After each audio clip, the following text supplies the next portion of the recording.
What's going on, Matt? How are you? Doing great, actually. I am in a parking lot, so my windows are down to get some airflow, but if it gets too loud, I'll roll up the windows and turn the car on for some air. Something like that. It's a little hot where I'm at. How are you guys? Where's everybody chatting in from today?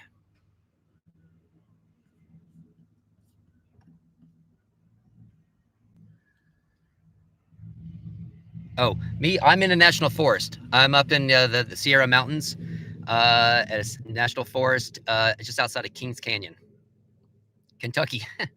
My brother went to Kentucky. My brother went to for college. He went to Bowling Green. He played soccer there, and I visited him one time. I want to say his like junior year or something like that. Yeah, it was nice. I've learned that every state has its beauty. Actually, doesn't Kentucky have Mammoth caves? Is it Mammoth Caves? Yeah, yeah. We went there as a kid, as a family, like on a vacation. Well, not just to Mammoth Lakes. We used to. So I lived in Memphis, Tennessee from like age 10 to like 23. And my parents had a timeshare in Gatlinburg. And so sometimes we would just jet across the state from Memphis to Gatlinburg and just go straight to the timeshare into the Smoky Mountains. But sometimes we'd make a little road trip out of it. And sometimes we'd stop at other places. So I remember stopping at Mammoth Lakes or Mammoth. Sorry, I just came from Mammoth Lakes. Mammoth Caves. I would go back to Mammoth Caves, just north of Indiana. Nice. I've been to Indiana I went to Indiana Dunes State Park and National Park. I was on my way to Niagara, and I went through there. Yeah, Indiana was nice. We'll give everyone a couple more minutes to get in. West Virginia is great. Yeah, really beautiful. That's where the Greenbrier is. That's where that bunker is in the Greenbrier. I made this is like 8 months ago, almost a year ago, probably.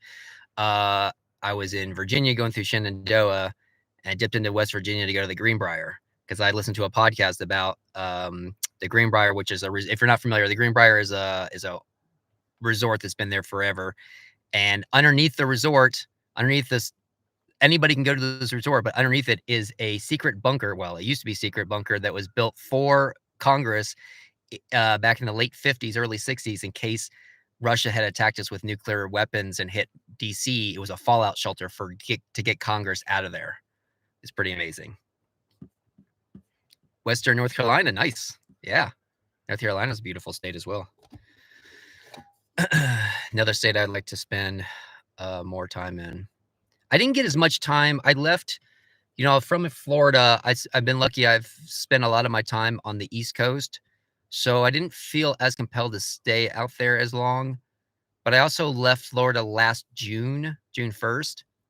And so since that was so late in the summer, Florida summer, not late in the summer for most other places, but late in the summer for Florida, I just kind of headed my way up to the Northeast, and then I made my way across the west because I knew that once I hit Colorado, I would be hitting colder temperatures. And so I was trying to get south. So I would have spent more time in North Carolina and West Virginia had I left earlier in the year, like February, March, or something like that, and got to those places when they're like springtime or something, spend a little more time there. But because I was heading out west and I was trying to beat the weather before it got too cold, like October. Because when I was in Colorado in October and I got snowed in for 3 days. So we'll give everyone like maybe 2 more minutes. And then you can just ask me anything. This is not I just hadn't done a live stream in a long time. So I wanted to just get back on here and yeah, just connect with everybody. It's just been such a long time since I've done it. Hello from Pasadena. Yes. Emily, what's going on? Do I approach people? So yes and no. That's a good question. That's a really good question. So Emily asked if I'd ever approach people while camping. I'm introverted, unless the mood strikes me. The only time I've approached someone is if I see them using maybe a piece of gear that I've considered in the past or something like that. So like one time I was camping in New Mexico and I was out on some BLM land, and I saw this guy using a camp shower that I used to have. It was a little black bag. Everybody's probably seen these before. It's like a black bag. Usually these black bags, you put water in it, about 3 gallons worth of water, and you hang it from a tree, and it's black bag, so the sun beats down on it, heats it up, and then you hang it from a shower. It's just gravity fed. That's how you take a shower. This one was a little different. It was a black bag you put on the ground, and then it had a foot pump, so you could pressurize it with a foot pump, which was kind of cool. So I saw this guy using it, but he was using it to wash his dishes because you just step on the pump to pressurize it, and then the hose, he was just washing his dishes. I was like, oh, that's a unique way to do that. So I talked to him like that, but he ended up being a little, I don't like to say weird, but unusual character. So I didn't want to talk to him much longer. And thinking about doing this in my RAV4. Oh, nice. Already climbing it. Oh, lucky. Yeah. A hybrid would be really excellent. I don't know how much time you have to spend in cities. I don't know that much about hybrids, but my friend has a hybrid, and anything between 25 miles per hour, her battery kicks in. So she's saving gas that way. So she gets like 40, 45 miles to the gallon in her little car.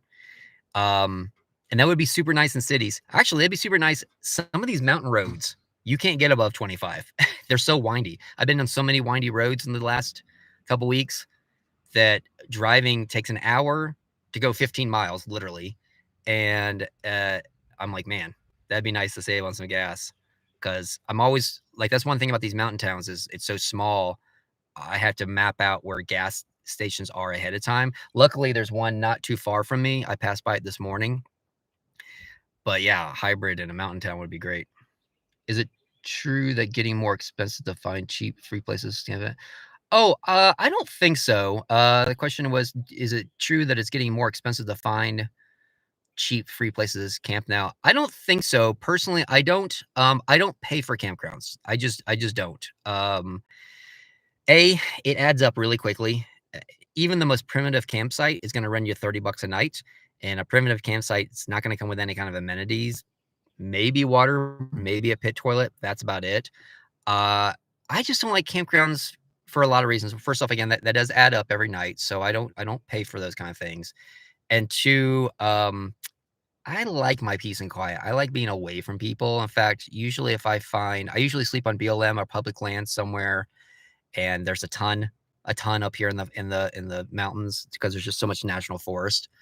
So like even last night, sleeping in the forest here, I picked a spot. I found a spot on iOverlander. That's how I usually map things out. Is I go on iOverlander, map out 2 or 3 places, usually even a little bit more if it's a new place I've never been to. And I go, okay, let me just go there and find out. Because when you get to these places, there might be people already there. And then sometimes you just might see another place. So I get up there. Last night I got to my place, space I found on iOverlander. And there were all the spots I saw on iOverlander were already taken. So I ended up taking like a little side road down and kind of tucked into some trees for the night. So I like to get away from people. I always try to find free places to stay. So I don't pay for anything. Can you show some of your most crazy moments? Oh, that's a good question. Can you show some of your most crazy moments when you were planning to cook something and it didn't came the way you wanted? Like the dish, Emily, do you mean like the food I was cooking did not uh come out the way I wanted, or I guess that would be the question, right? That just the dish itself didn't come out so good?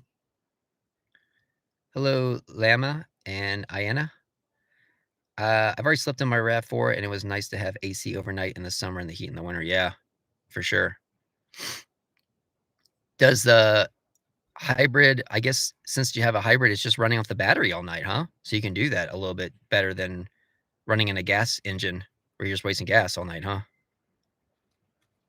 I'll tell you what I'd use, Christopher, in the heat. If I can find it. This little camp fan.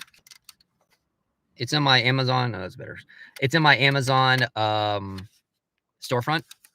I think I want to say it's like $30. I'm doing it off the top of my head. Believe it or not, this puts out a ton of airflow in here. In fact, the other night I was sleeping. I had to sleep. I was passing through Fresno. I had to go into town to get a lot of supplies and wash the car and do laundry and just groceries and just tons of stuff. And I had to sleep just outside the city, and it was, you're down the valley. It was warmer at night. And I was sleeping in the city, outside the city, but I still left my windows up. So I use this, and oh my God. And this has 4 speeds. And I'll tell you, on the second speed, maybe third speed, I'm comfortable.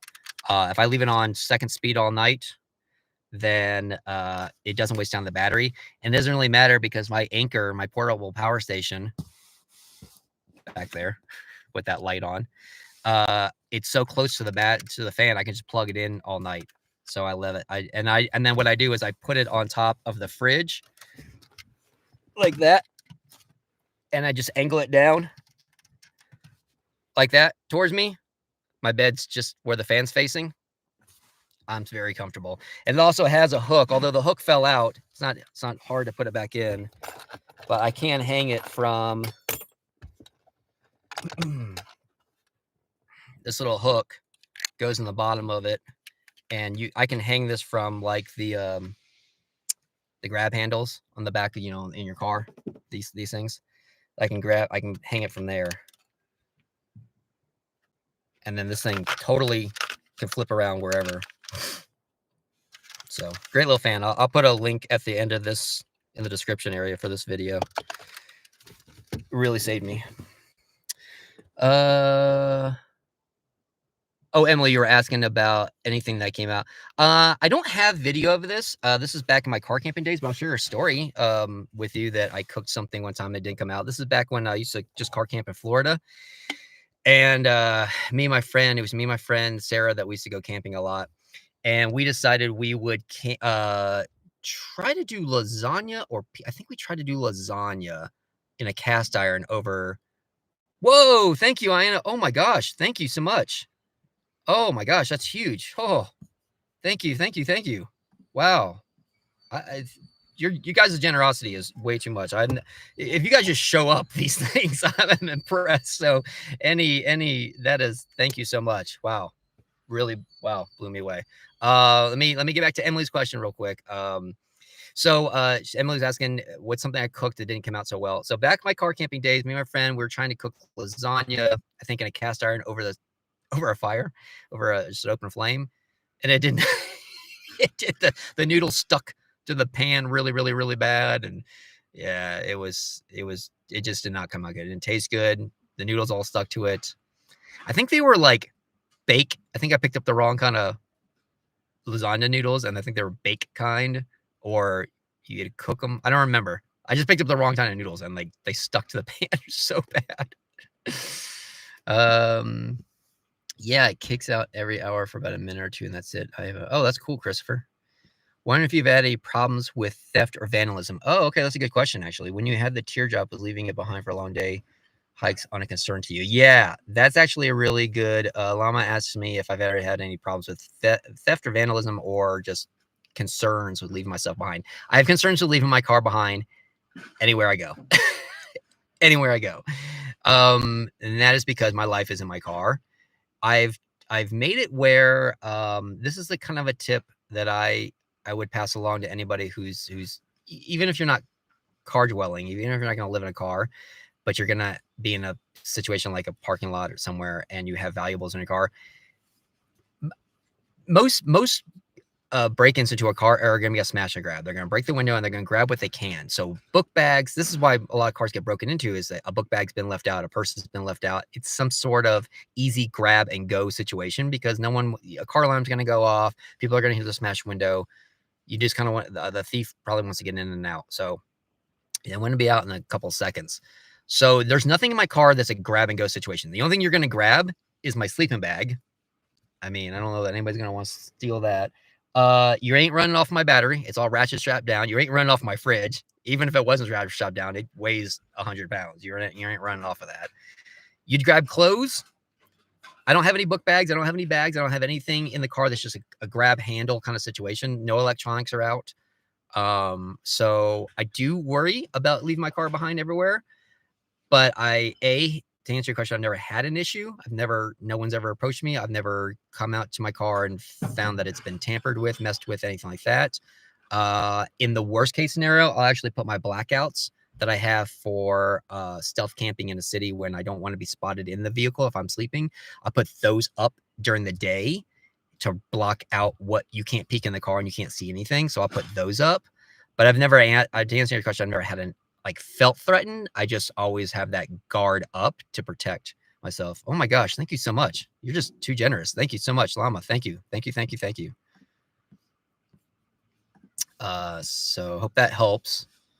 Wondering if you had any problems. Okay, so the engine, that is, have you ever put salt on your coffee instead of sugar? I have. I don't know if you use sugar. Maybe you don't. Some mistake like that. You know what? I've gotten to the point where I just drink my coffee black. It's easier to just make black coffee than I can carry creamer. I have the fridge. It's not that it's really a problem.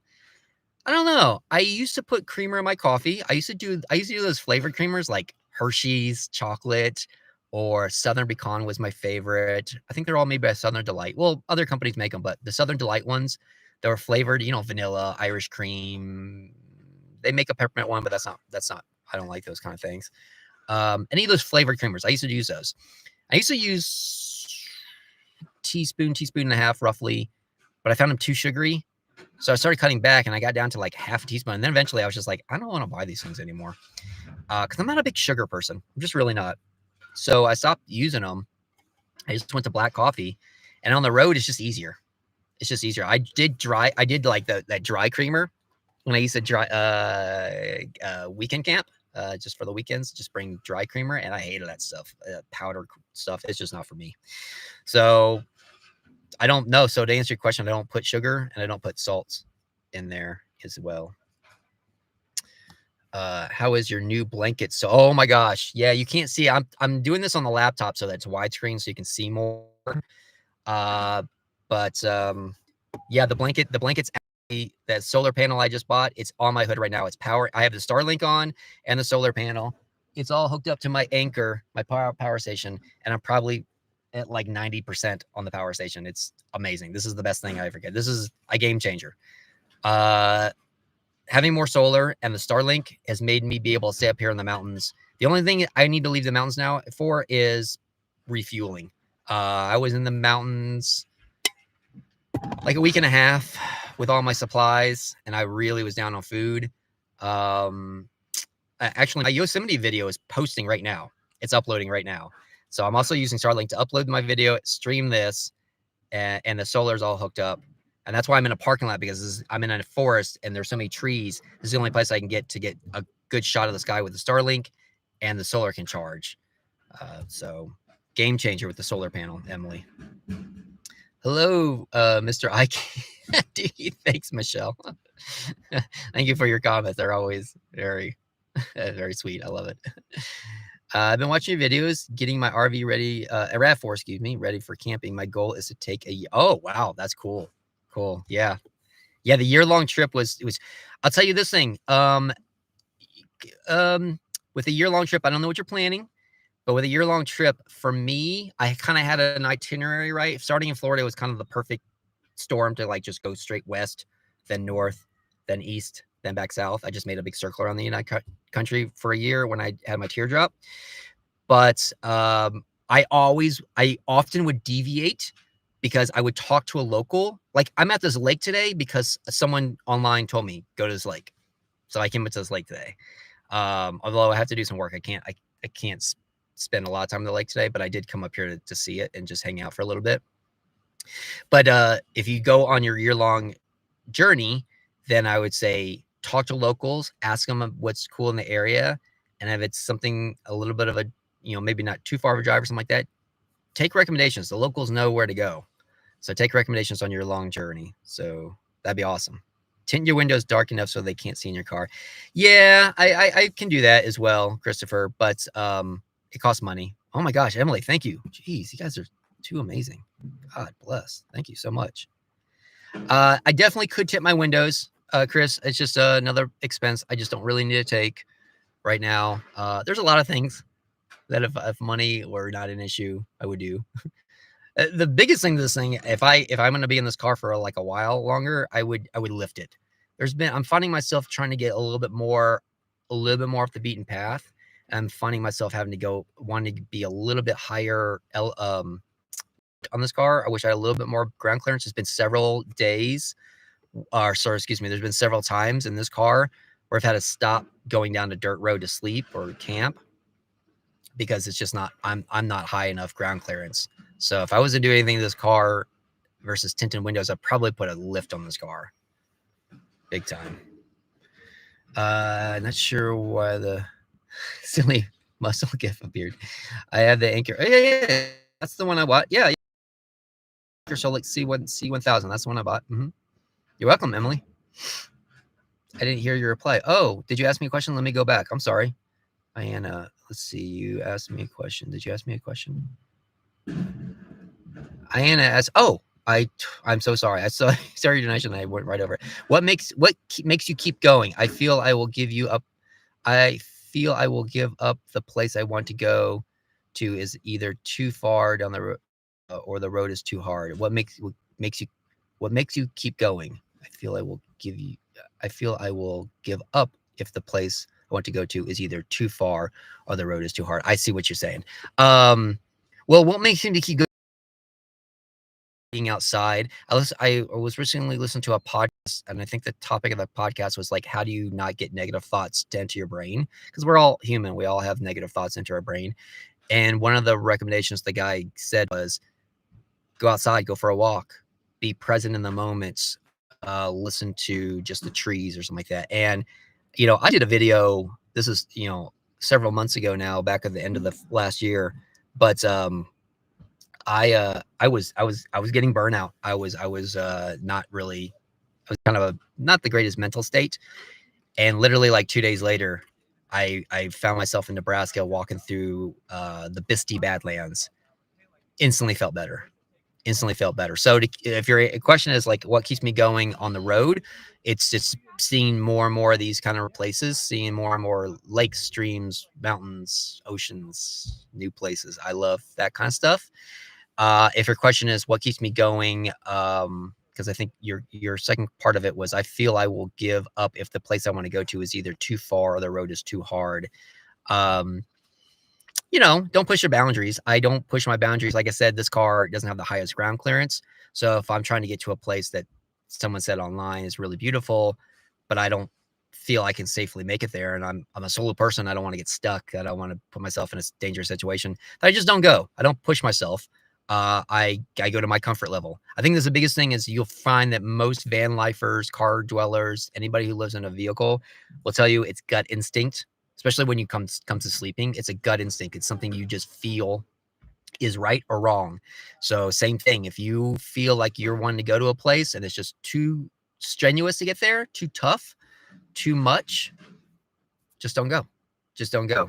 Like maybe it's a beautiful place, but there might be other beautiful places that you can go to safely.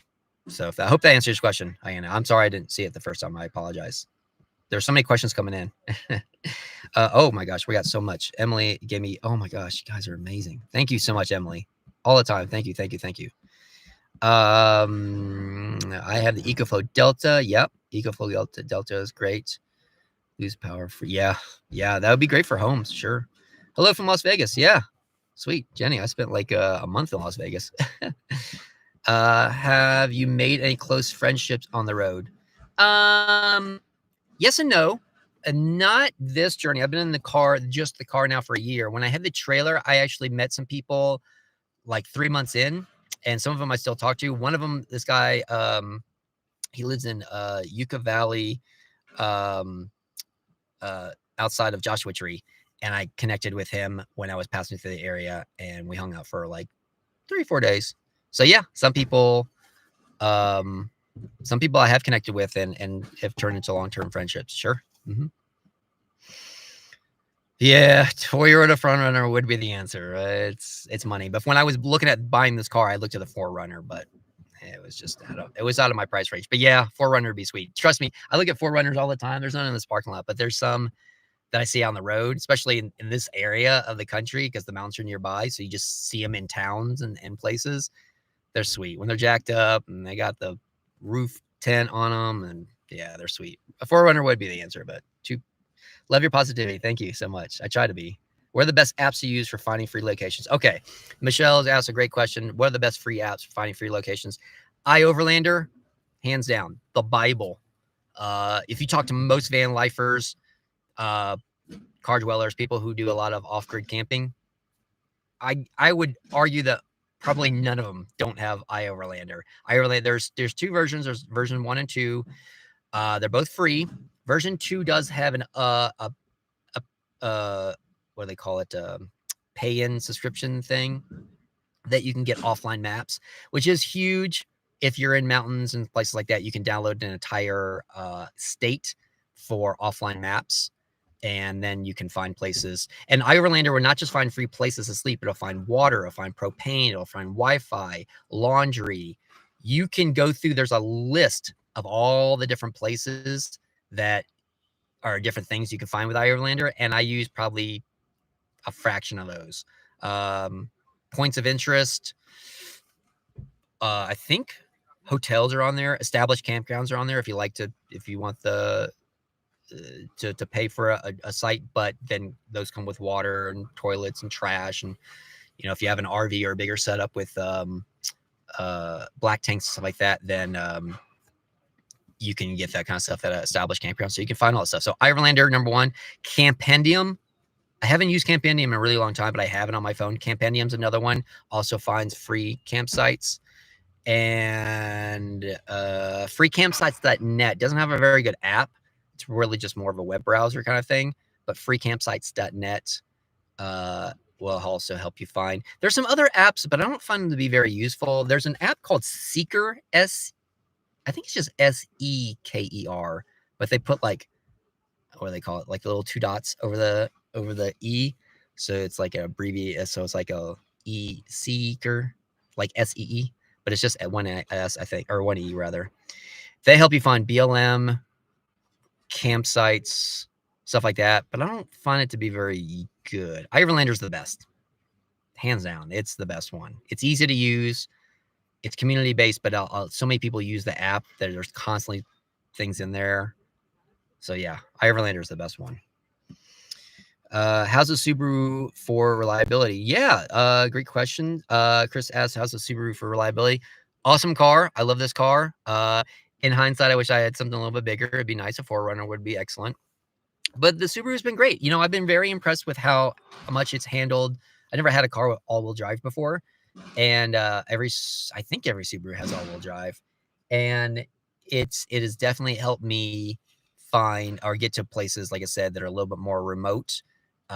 Nothing with super high ground clearance. I wish this had a little more ground clearance, but the all-wheel drive has definitely helped me a little bit on loose soil, loose dirt, loose gravel, stuff like that, especially when you're coming up at an incline. I was in a place in Death Valley.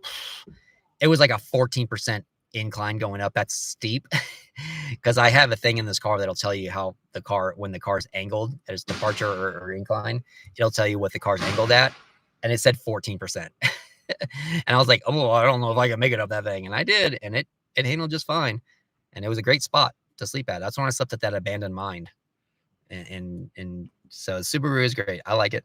I wish it was a little bigger. I wish I had the Outback and also had double the towing capacity. Welcome, Diana. Yeah. See you later. I'm working on my cleaning job and took a little break. Oh, okay. No problem, Emily. Thanks for checking in. Really, thank you for the donations. Super huge. Thank you.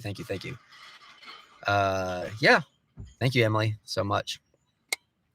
Hey, I had a question for you guys. What would you like to see in future content as far as just anything?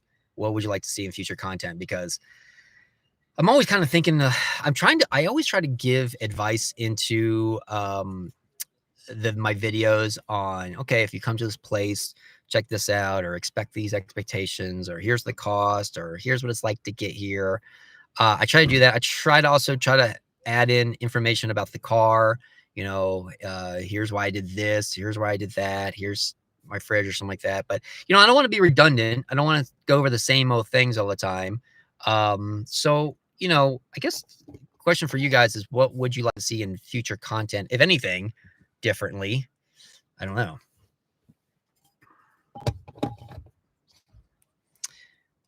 Hooking up. No one talks about it. Oh, okay. I'm concerned about that. All right. Let's get into it. Yeah. It's funny. I don't know if you made that comment, Ayanna, or somebody else made a comment on one of my videos. They said, "How come no one ever talks about sex and van life?" And it's funny. It is talked about a little bit, obviously. That was me. Okay, perfect. It is talked about a little bit. Probably obviously it's a very, very personal thing. I was actually back when I was in Yucca Valley, back in the Joshua Tree area, several months ago now. Another friend that I had met on the road a couple years ago. She was asking me. She's like, "Have you ever brought anybody back to the car?" I was like, "Back to the car? No one's ever come back to it." I'm gonna roll up my windows real quick because someone's pulling up next to me. I was like, "No, I've never brought anybody back to my car." There's room in this car for one person, not two people. So no, I've never brought anybody back to the car. Okay, I'll say this. I'll say this about hooking up, dating, anything. I don't have any of the apps on my phone right now. I actually got rid of all the apps on my phone. I actually had a couple of the dating apps on my phone, and I would get on there and I would talk to some girls, and I was always blown away when someone was like, "Yeah, let's," like, I was like, ask, "Hey, like, I'm coming through the area. Let's do something. Let's go here or there, or whatever. Let's go grab drinks, whatever." Whenever someone wanted to meet up, I was always a little, I guess, intrigued. I don't know, surprised that someone wanted to meet up, because I'm off the bat telling you it's in my bio on any of those dating apps, and uh, I'm upfront with saying, like, "Hey, I'm probably only in town for like a couple days." Uh, in fact, that's usually when we're meeting up. It's like, "Hey, I'll be in town Thursday, Friday, Saturday. Let's meet up Friday night, or let's meet up Thursday night, or whatever." So when someone wants to meet up, I'm always a little surprised, because I just don't expect anybody wants to be involved with someone who's literally about to leave town. But I will say this, that has taken the edge off of the date, is because there's no expectations going into it. At any time. Anytime I've talked to someone, even through the conversations, what size of my fridge? It's a 46 quart fridge, I think, Chris. All right, I'll get into your question in a minute, Charles. Let me get back to Ayanna's question. Yeah, so I'm always, but it's taken the edge off the date, to know that there's no expectations going into this. This is just two people meeting up, having fun, and if something else comes of it, something else comes of it. But there's been times when I was in Vermont, I met a girl. We went on a date. We had a great time. We hung out for a few days when I was in town. And I told her up front, I was like, "Yeah, I'm gonna be heading to the Adirondacks, because the Adirondacks are just on the other side of, like, Vermont, past the river." And I was like, "I'm headed into the mountains." So I did, but we ended up talking every night, and that was like 3 hours away. So I said, I turned around. Someone's mentioning my propane tank. And so I turned around, and we talked every night, and she's like, "Why don't you just come back and let's just hang out a little bit longer and see where, if this materializes in anything." So I did. And then same thing when I was in like Arizona. Like, I hung out with there's still a girl that I talk to. It's mutual that I'm out on the road and everything. Like, I'm not going back to Arizona right now. But yeah, it's happened a couple of times that I've had some dates, and I'm always like, okay. And it's, again, just no expectations. I think that's the best thing about it, is that there's just no expectations to anything happening on the road. And because I'm looking back at your question, hooking up, whatever you want to make of it, I guess. Uh, Nomads get horny. We're all human. So you might be in a place, you might be camping in a little bit more remote place where there's other, because sometimes you get to a place, especially on iOverlander, you'll get to a busy spot where there's lots of people traveling. Like when I was in Sedona, this place I stayed was packed. So if you wanted to strike up conversation and you met another solo traveler, you know, could always maybe go back into their RV or something, I guess. All right, Charles asked me a question. This is a little self-centered, but I like to see the physical setup of your car, like how everything fits together. I built my Crosstrek the last few months, and like it's like Tetris in there. Yeah, Charles, let me actually pull up a link real quick. That was one of my first videos I did as I got on in this journey with just the car, not my teardrop. But I did a whole video of putting the car together, and aside from one or two small things, it really is pretty much the same way. No, it is. Oh, let me get back over to Chrome. All right, so Charles, I'm gonna send you a link. Anybody can check this out, obviously, but this is that's a link to my car setup. And that's something I do want to incorporate more into future videos. Is I want to show you kind of more inside the car. I really want to try to make the car kind of like a centralized piece of my videos, because I feel like while most people probably like there's channels I watch it for the person. I don't really care so much about what they live in, but it is kind of the hook that got me in there, right? It's the hook that attracted me. Like, oh, I started watching their channel because they live in a 4Runner, they live in a Subaru, they live in a van, they live in whatever, and just through their content, I found that I thought they were pretty engaging. I like their personality. I think that's the reason that anybody keeps with a follower on any social media, is because you just found some sort of connection with that content creator, and you think, oh, this person feels like that could be a friend of mine or something like that. I have a lot in common with them. But the hook was probably the vehicle. If you're talking about this kind of content, the vehicle in which they're in. Oh, how do they set up their Forester? How do they set up their Toyota Corolla? How do they set up their Prius? How do they set up their 4Runner? How do they set up their big van that's got all the amenities? What did they do? So I want to give a little more, put a little more of my content about the car and make it kind of more of a centralized figure in the thing. But I also don't, again, like I said, I don't want to be redundant. I don't want to show the same thing over and over again. I mean, nothing's changed. So I do talk about some things that I know, because I know through my analytics that 77% of my viewers come from non-subscribers. So there's some things I will talk about a little bit more, like my power station, the fridge. I've started to talk a little bit more about the road shower. It's going to be my Yosemite video, which is posting right now, because that is a question that comes up, like, how do you shower? And it's in a kind of an intriguing piece. So I like to talk about that. So I'll probably incorporate those kind of things. I definitely talk a little more the Starlink, having to work remotely, because that's always a question that comes up. So all that based around the car I want to try to incorporate a little bit more, and then probably just a little bit more of the setup itself. You're right. I want to do a little more of that. I mean, that's the setup right now. There's my sleeping area, and then there's the anchor, and then that's my fridge. And then, of course, I've shown my kitchen a trillion times in my videos, because I feel like that's something that people are always asking. All right, it's a little warm and those people are gone, so I'm not talking about hooking up. I'm gonna roll my windows down.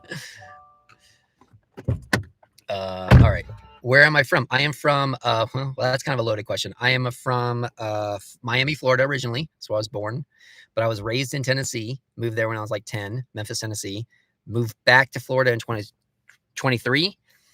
And then from 23 to 43, 44, 45, I don't remember when I hit the road. I was in Florida. So Florida is the easy way to say it's Florida, but I did live for 13, 14 years in Memphis, Tennessee. I mean, all the Bluefield places to check off my bucket list.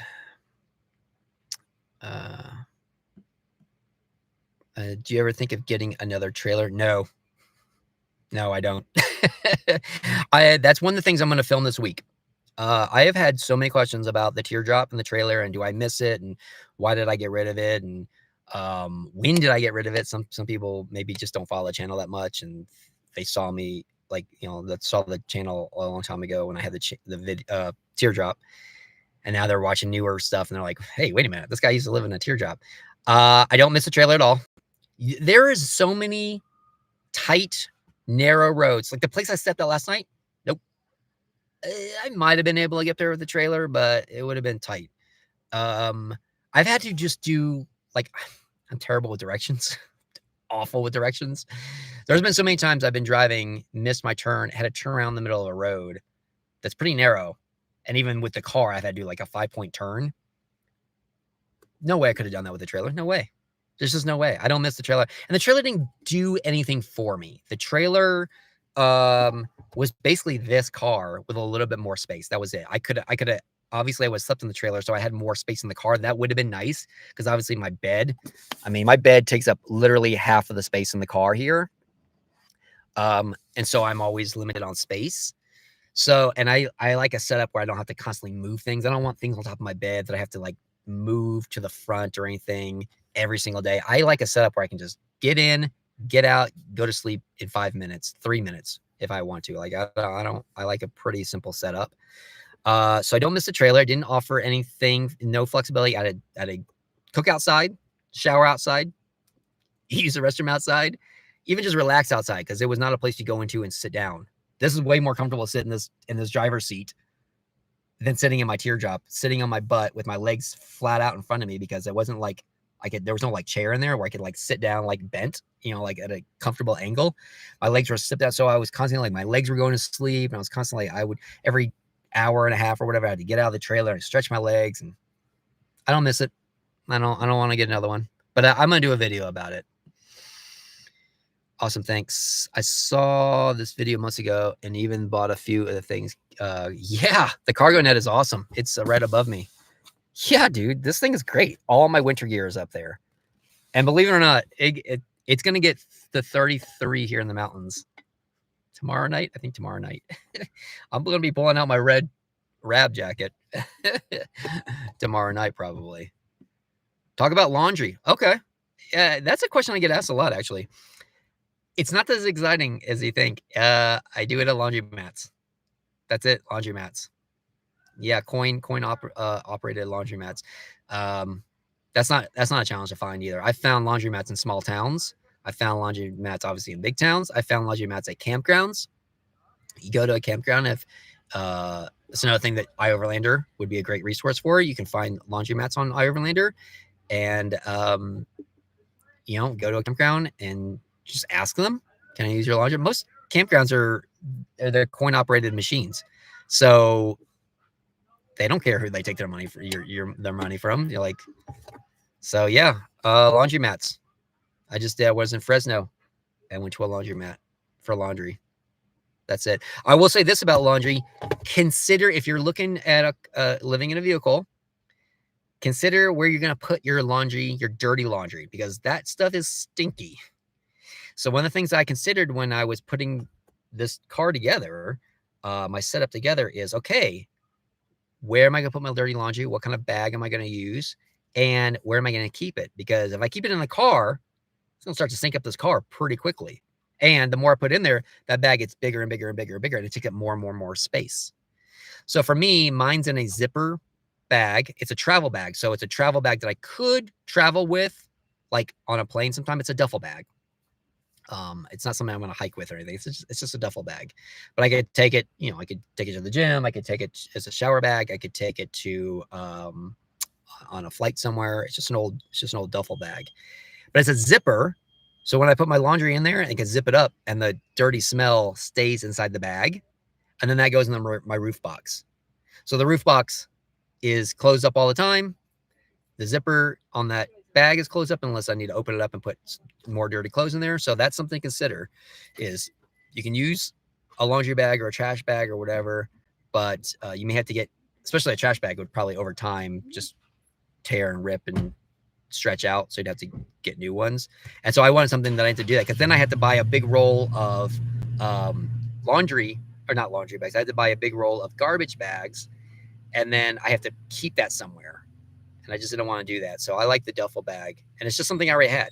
When you get into this, you start looking around like, what do I already have? What can I purposely use for something? So I hope that answers your question, Diana. What do you do about healthcare? Yeah, as a nomad, is it hard to find healthcare? And what's your advice for health insurance? So I'm not the person to ask about healthcare. Honestly, I have it, and I will talk to you about what I have, but I don't know that much about healthcare. So I'm gonna roll my windows again. Whenever someone pulls up, people are like unloading kayaks and stuff like that. So they're all outside taking a minute, and I don't like having private conversations where people can hear me. So to answer your question, I don't make a lot of money. So I qualify for uh, the government healthcare. So my healthcare, some people are just going to make more than that, and they may not qualify for that. So I connected with my brother having his own business. Uh, had somehow come across somebody that had a healthcare business, and he set me up with them. And so I gave him a call. I said, "Hey, I'm traveling. I straight out told him my situation, because that was a question, is like, all right, as someone who has healthcare and I get injured in Oregon, but I'm from Florida, can I go to a doctor there? Can I go to a dentist in California? Can I go see a specialist or whatever in Utah?" So just ask him. I was upfront with him and told him my situation. So, so I have government healthcare. So I don't know if everybody qualifies for that, but mine's through a company called Ambetter. So you can look it up, but it's on healthcare.gov, right? I think that's I went through a company. The company I went through was Kaufman Insurance, Kauffman. I'll type it in, Kaufman Insurance. I misspelled insurance. But they're based in Florida, so I don't know. You can ask them. But yeah. Or maybe just, you might have to start Googling. Have you ever looked into getting the Blue Yeti charger? One, is it connects to your car battery? Yeah. Yeah, Kelly. Yes and no. Here's the thing about that thing. First off, I needed a charger. My car already has 12 volts in the car, right? And when I bought the Anchor, when I bought my power station back there, that thing with the light on it, when I bought that, it came with 3 cords. It came with a solar cord, wall cord, plug in the wall to charge, and it came with a car to plug in the car while driving charges. Now that's what I do when I'm driving. I'll plug the car up to the Anchor, and so it charges. That pulls about 120 watts. The Blue Yeti one I know will kind of override that and give you like 600 watts in to charge your battery. 2 things about that. One is you have to be driving for it to come on, and I'm going to be parked in this spot for a couple hours today. So for me, I didn't need that as much as I wanted more solar. So I bought more solar, because now, like that, I bet if I can't reach back there and hit the button to see how good the battery is, but I guarantee you that battery's like at 100% right now. And I got here and it was at 52% or something like that. So now I can stay here, work all day, have the sun just recharge my battery. And the other thing is, and I'm not a car mechanic, so this is just a hypothesis.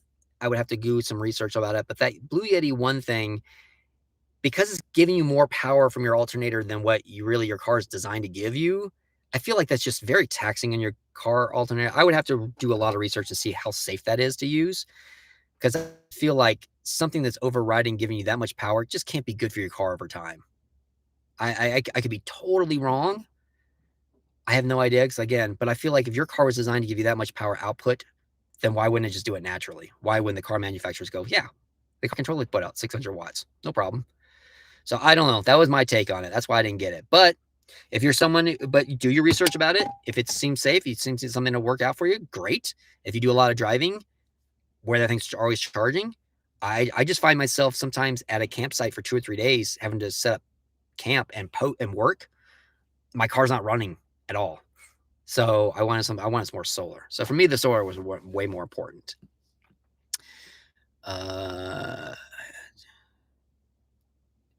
There you go. Someone says I had to drill a hole in the audio show. Yeah. Charles says he's got it.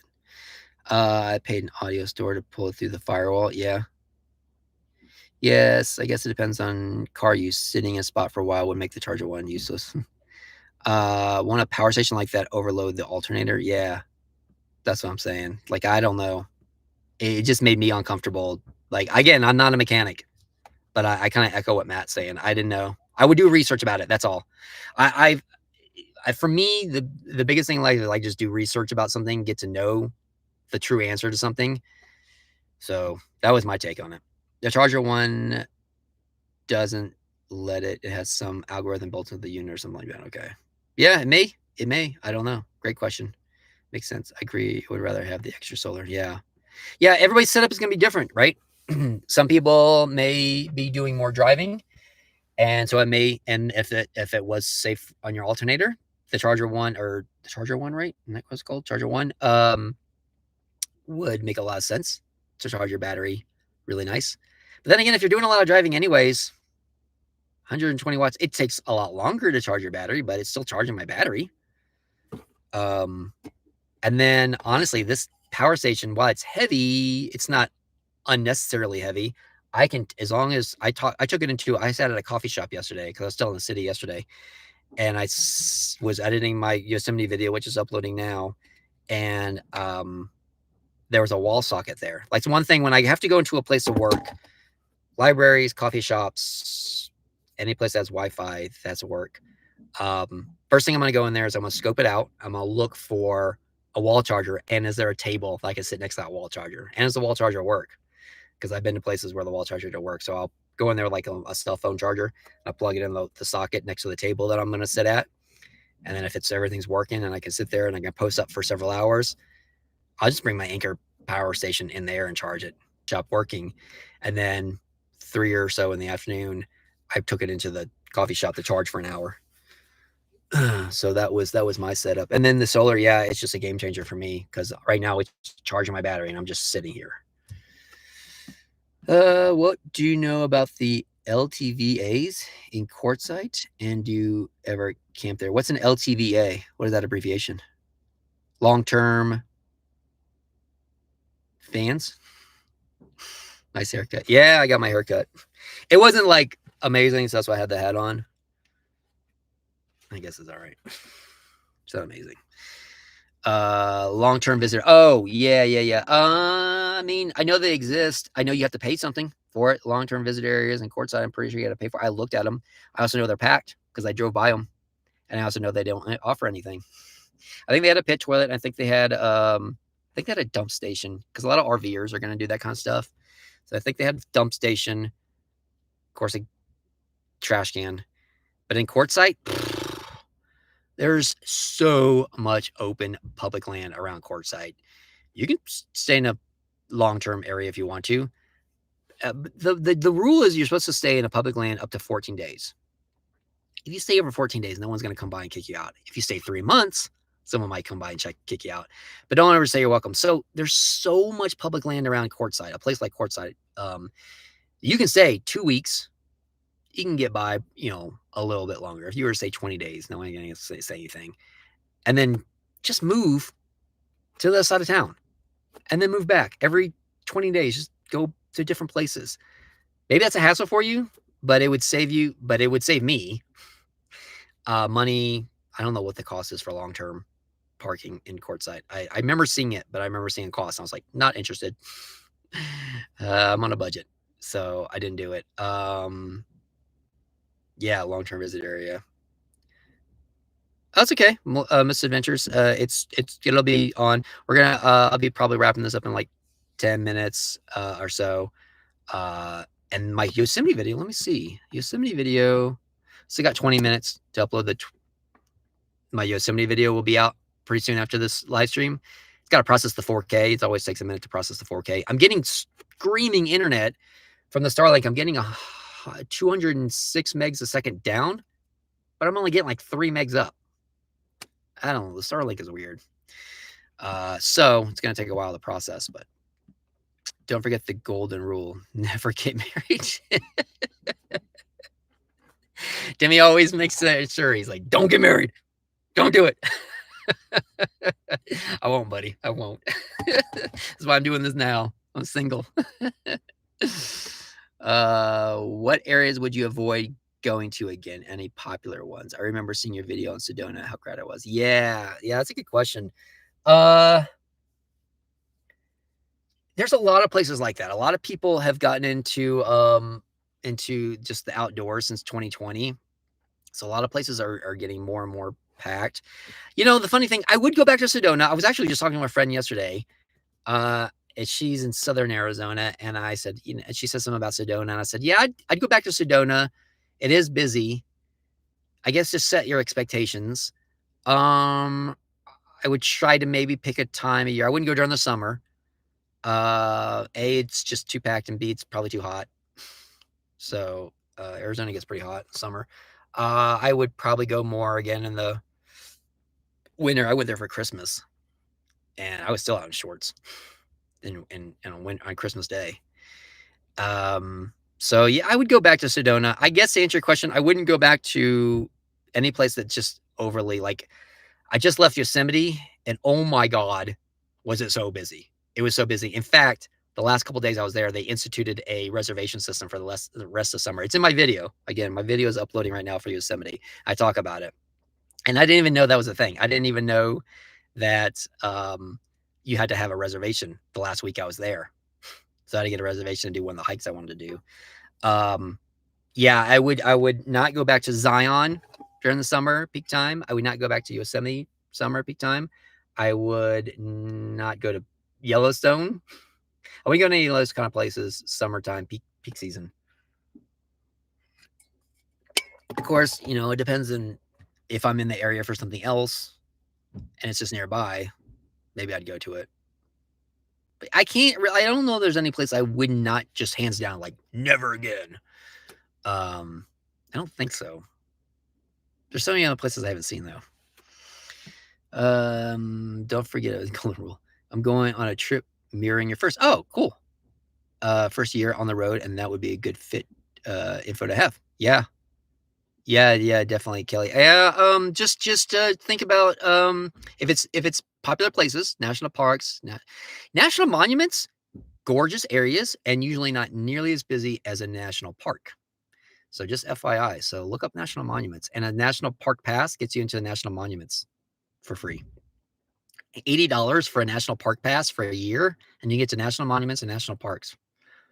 And you can go online, you can book things like tours or campsites, something like that. And sometimes you can get a discount, sometimes you can't with your thing. I've had it work both ways.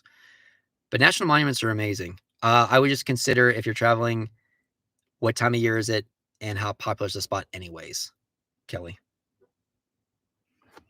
I'm planning on going on a trip with my SUV in late August. I really want to check the Utah, but I'm scared. Why are you scared, Ayanna?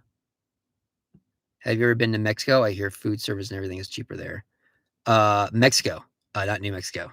I have not been to Mexico, and I will say this: some winter, I'm going to go ahead and go down to Baja. I almost called it Big Sur. Baja, Mexico. So many van lifers, so many RVers. I know a girl, same person that I had met up with in Joshua Tree area a couple months ago.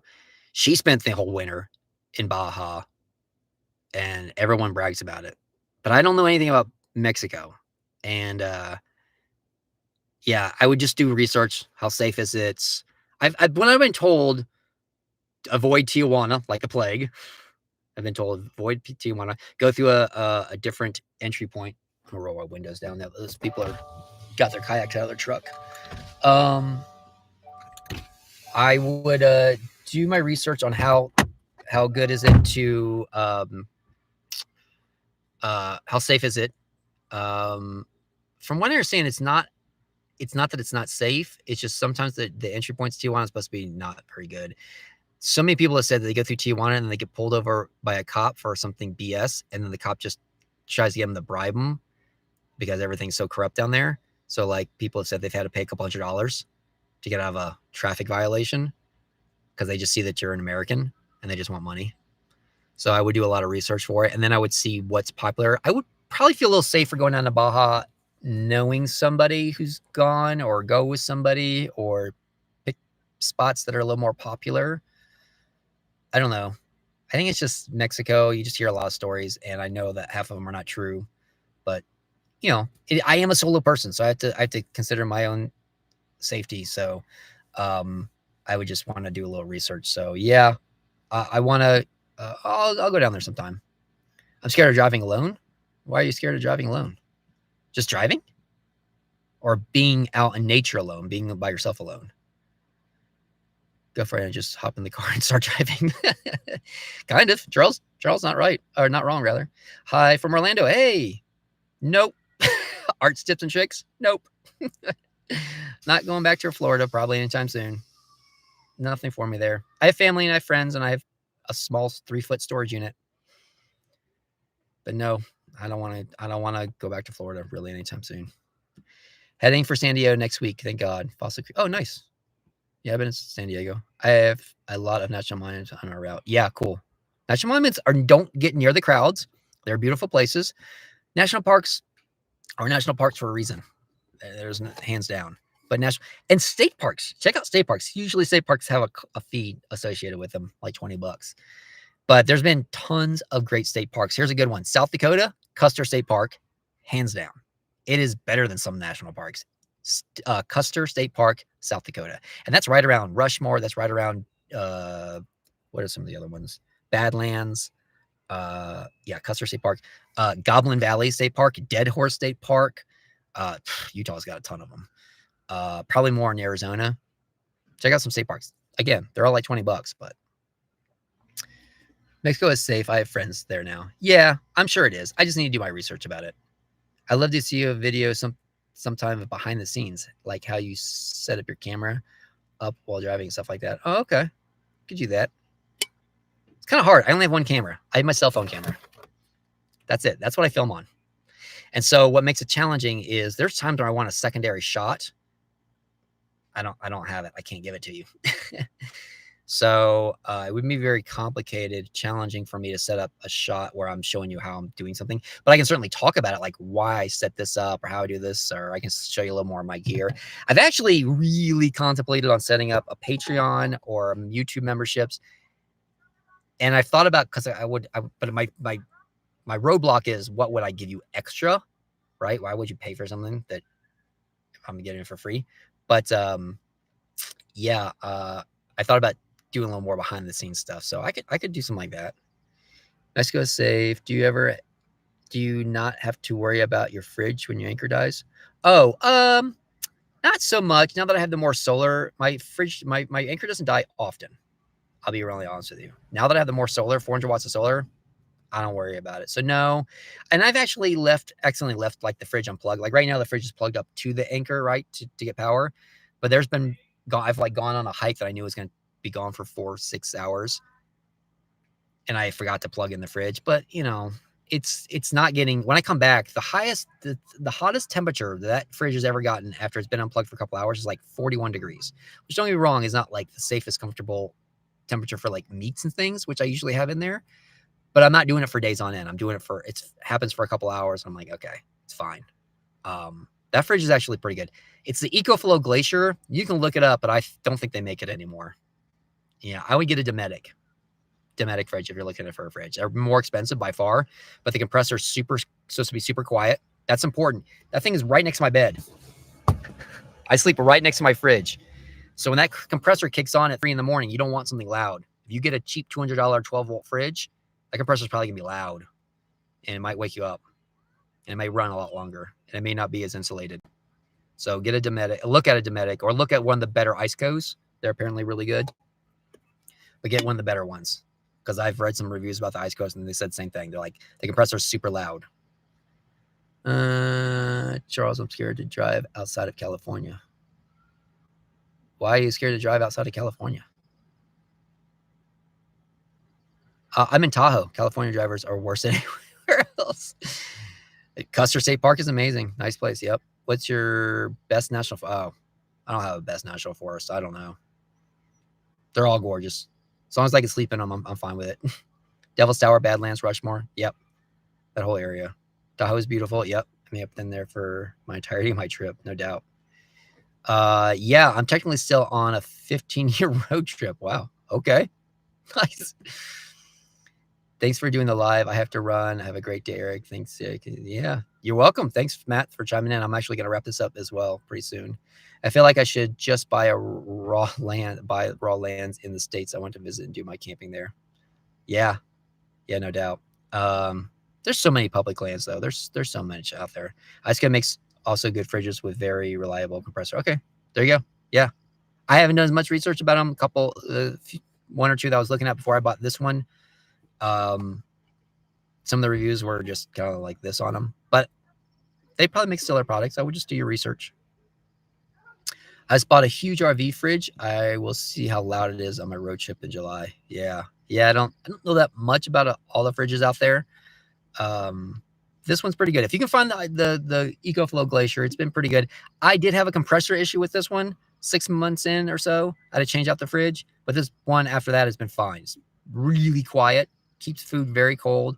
I'll tell you my biggest complaint about this thing though is it is a dual zone, which I never use. I wish I would have just gotten a single zone.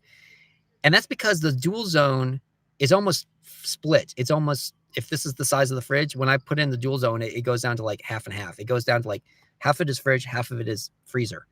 And I don't need half of it to be a freezer. When I need something for a freezer, it's like one or two things, ice cream, maybe some frozen meats that I want to keep cold until frozen until, a week or so from when I'm going to eat them or something like that. This thing is just so big that I have so much stuff in the fridge side that if I was to use the freezer and for only one or two things, I wouldn't have enough room for all my fridge stuff. So I was watching Christine from Nomad Unknown recently. She just upgraded her Iceco and her freezer is way smaller. And I wish I had that. I wish I had a smaller fridge or freezer. So I don't want dual zone. You just put 2 or 3 things in the freezer side. I don't put that much stuff in the freezer. I don't ever use my freezer, but that's one of the reasons, because I don't have enough room for all my fridge stuff, just the regular fridge stuff. So I wish I had a smaller freezer.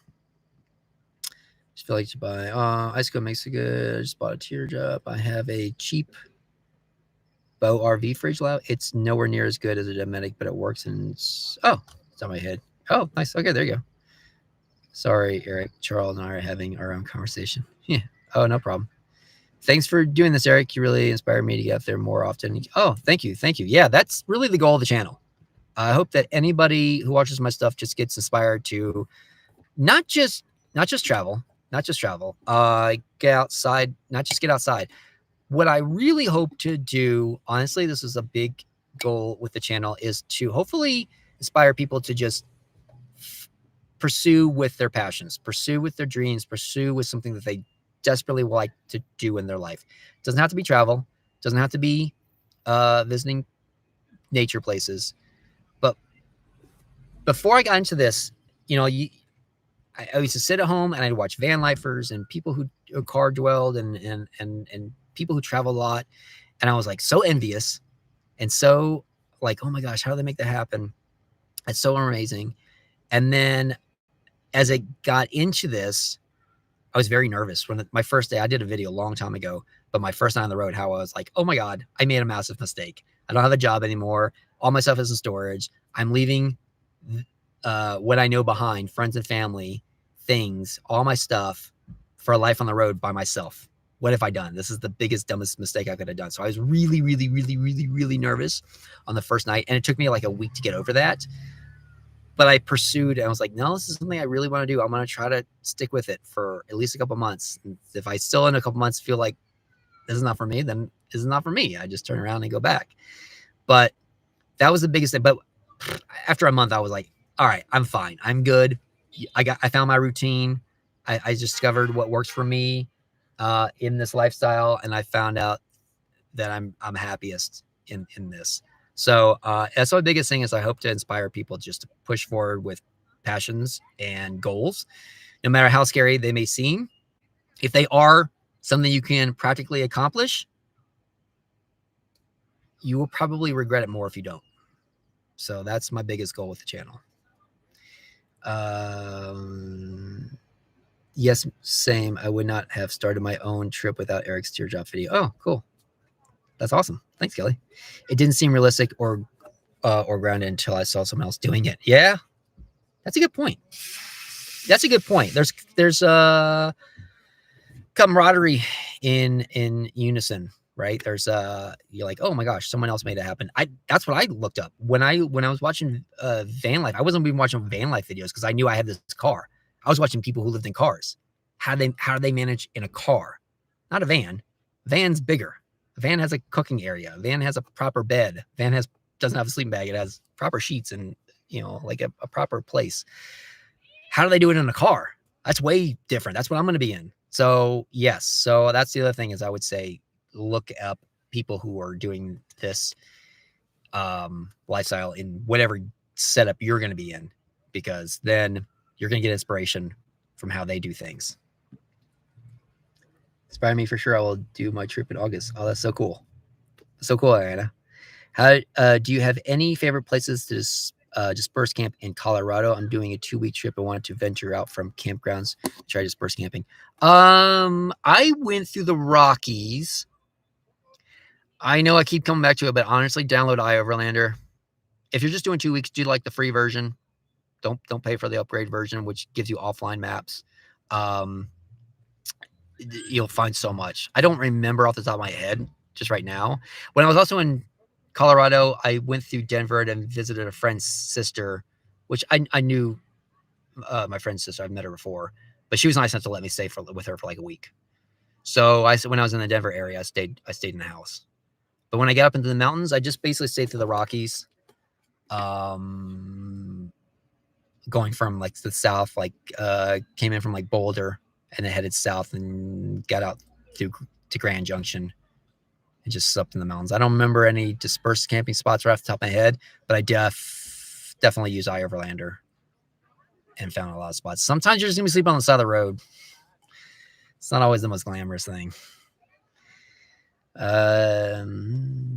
you have any flavor? That's it. Should have said.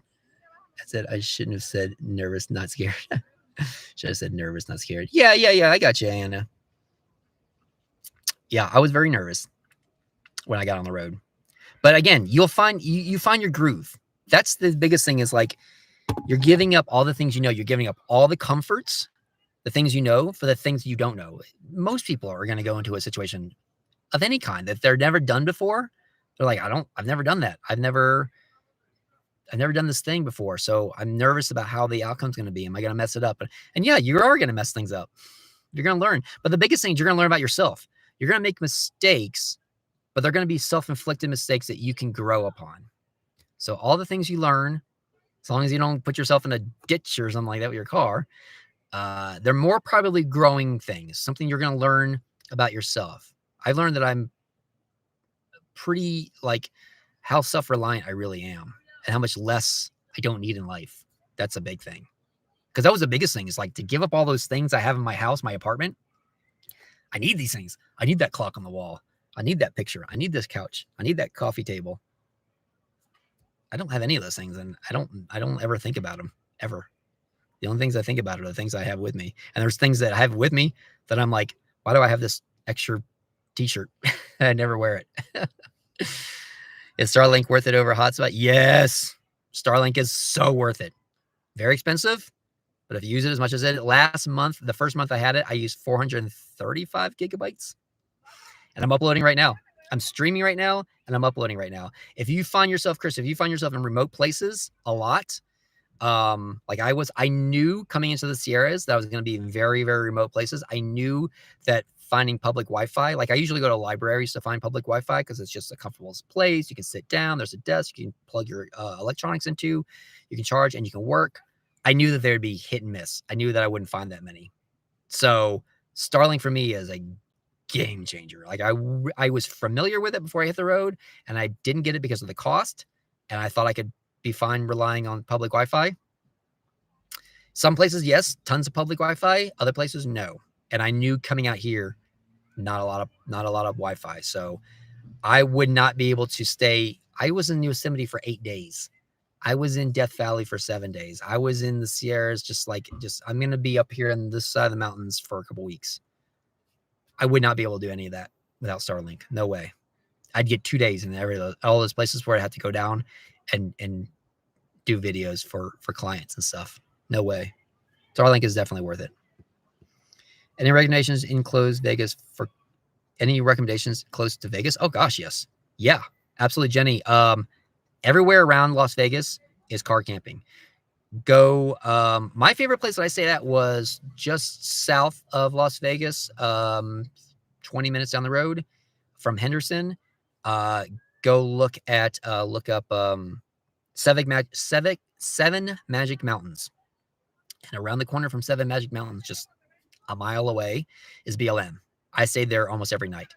You can go to the west side of Las Vegas, just past Spring Valley, and you can stay in Red Rock Canyon. However, if you're familiar with my channel, that's where I had the mouse problem. I had mice getting in my engine in Red Rock Canyon. Gorgeous spot, gorgeous area, tons of dispersed camping. Everyone's up there dispersed camping. But I did not want to risk having a mouse chew through my wires or somehow get in the car. So I left. But yeah, Red Rock Canyon's gorgeous. North of Vegas, I didn't do it, but you can get up there. There are some places. Vegas, if you go into the Las Vegas Strip, and then anywhere outside of it, it's only 30 minutes outside, and you're going to be in BLM, public land. But Seven Magic Mountains. It's not a beautiful spot. Red Rock Canyon was way more beautiful outside of Vegas, but I just didn't want to deal with the mice. So I went to Seven Magic Mountains. I'm not ready for stealth camping yet. No way to pee in my tiny Forescape. Yes, there is. I use this all the time. Pee bottle. I have to use it a lot when I stealth camp. All right, I'm going to wrap this up. I know I'm going a little bit longer, but you guys are just having so many great questions. I just wanted to. The mice video was in Red Rock. That was in Red Rock Canyon. Yeah, I know. Yep, the mouse thing was in Red Rock Canyon. Tons of mice. I was driving out, saw them scurrying across the road. And not that they weren't in the place where I was at.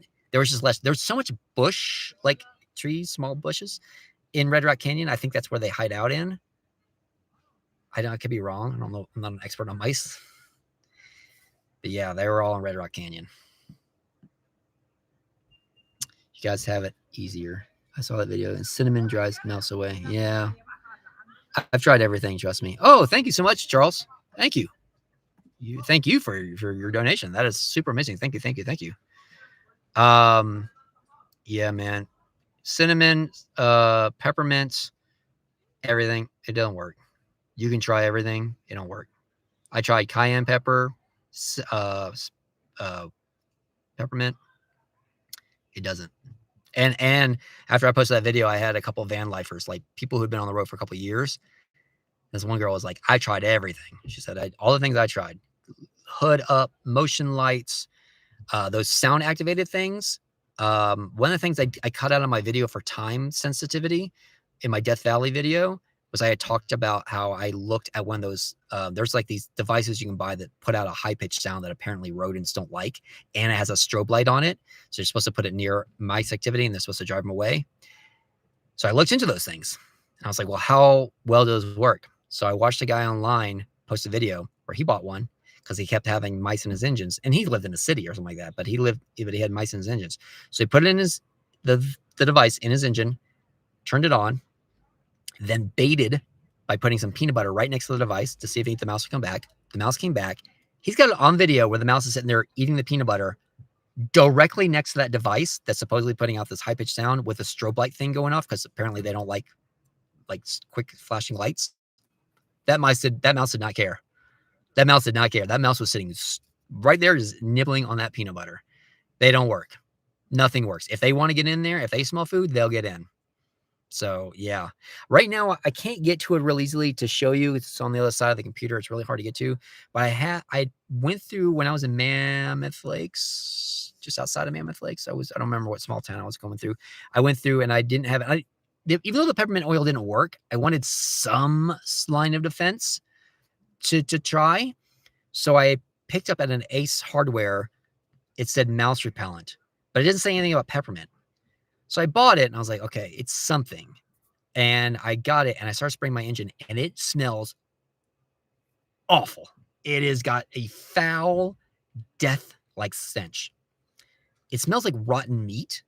And I was like, I don't think this is going to work. I think this will attract mice because, rodents and stuff like that and critters, they're attracted to that foul smell, right? They eat rotten, bad meat and stuff like that.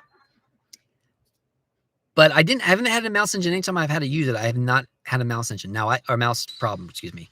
Now, I could be in areas where there's just not as many mice as I think there is, but I'm spraying the engine anyways. It could have an effect. I don't know.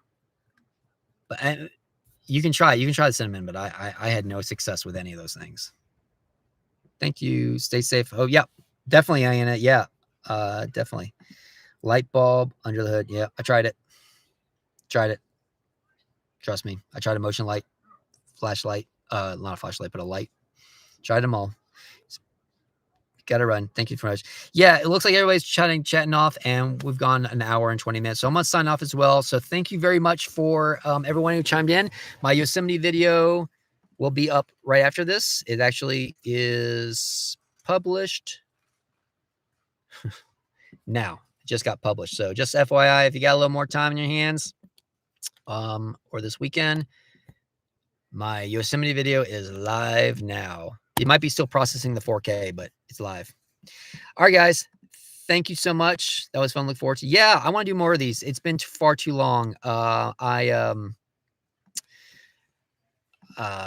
I'm just I don't really do so many lives, so I'm just clicking on buttons now. I'm kind of looking at all the different things I could do. So I wanted to pin some of these things, but some of them I can see and some of them I don't. Anyways, thank you so much for coming on here. I love answering your questions. Hopefully I was able to answer all of them or give you some insight. And thank you again for just being part of the community and just, yeah, finding inspiration in any of this. It's, when you do this, you're going to go, this life is not that different from a normal life. But it gives, again, some advice to someone who's looking to start out with it. Then hopefully you got that out of it. So thank you so much, everyone. I'll go ahead and chime off, and I'll have this up for anybody later on. So you can watch, anybody can watch the whole thing later on. So see you guys. Bye-bye.